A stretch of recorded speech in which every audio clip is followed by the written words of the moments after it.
Estamos retornando com o nosso Direto de Brasília, que é o jornalismo levado a sério pelos canais de TV da KTV, do Grupo KTV, e também no nosso site diretodebrasilia.com.br em todas as mídias sociais. Estamos entrevistando o professor e cientista político Ricardo Caldas e falando especificamente agora, professor, sobre o debate de ontem.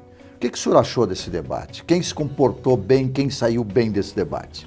Não, eu acho que foi um debate morno, eu esperava mais, a gente até esperava um pouco mais de ataques, mas eu penso que os candidatos acabaram optando por não ir nessa linha, com receio até de represálias.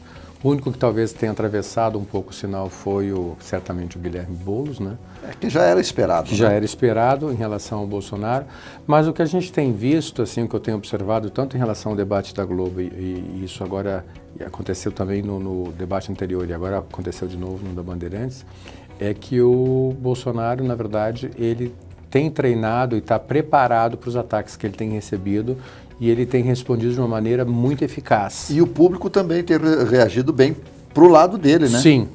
Ele está numa linha, não sei se você concorda, mas ele está numa linha muito parecida com a do Trump nos Estados Unidos, na campanha de 2016, Sim. atacando um pouco a imprensa, dizendo verdades que o eleitor médio pensa, mas que ninguém tem coragem de falar.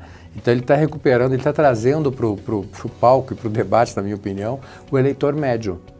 Sim. As pessoas esquecem que o eleitor médio no Brasil é aquele indivíduo com ensino fundamental completo ou incompleto. Esse é o eleitor médio do Brasil, com uma exceção, que é aqui o Distrito Federal, onde o eleitor médio aqui tem ensino médio.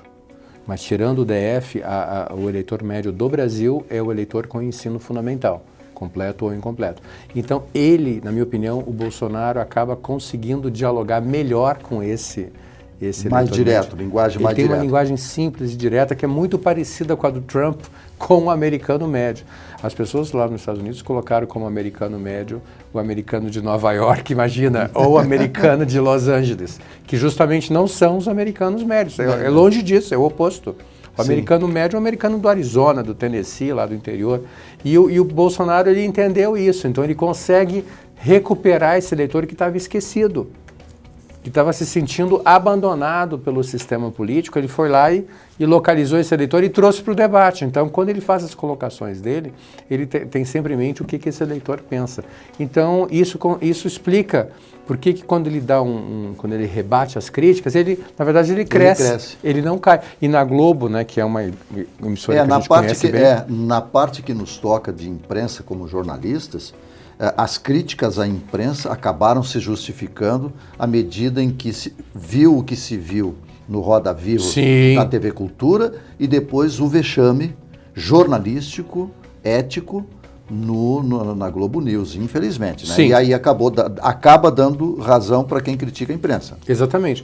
E aquela tirada dele puxar que a Globo apoiou o regime militar foi um tiro mortal. Então a Globo vai pensar... Foi mortal pela reação da Globo. Sim. Não, mas é fato isso.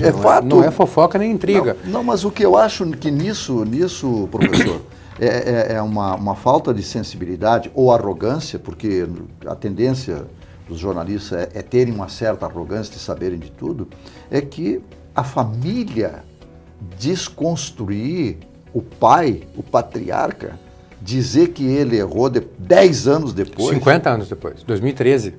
Sim, e ele morreu em 2003, enquanto ele estava vivo... Ah, sim, desculpa, eu estou falando em relação ao apoio, a nota é de 64. Enquanto ele estava vivo, a palavra era dele. Eles fizeram editorial 50 anos depois, dizendo que você agiu errado 50 anos atrás. Não, que o pai agiu errado. Pois é. Aí é complicado, muito. Você desconstruir... E cuspir no prato que comeu. Exato. Todo mundo sabe, que, sem entrar no mérito, que a emissora cresceu, sim, à sombra do regime militar. Isso é fato histórico. Não, e assumido. Sim. Histórico e assumido. Nós apoiamos, nós fizemos isso. Nós tivemos esse Tem um editorial por escrito confirmando isso. E assinado por ele. E isso, então, pegou muito mal e acaba refletindo na postura da imprensa como um todo. Quer dizer, ou a gente é jornalista ou a gente é partidário.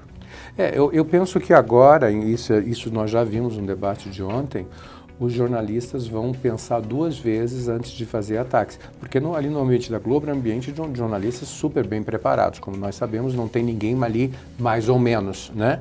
Deveria, né? Oi? Deveria. Né?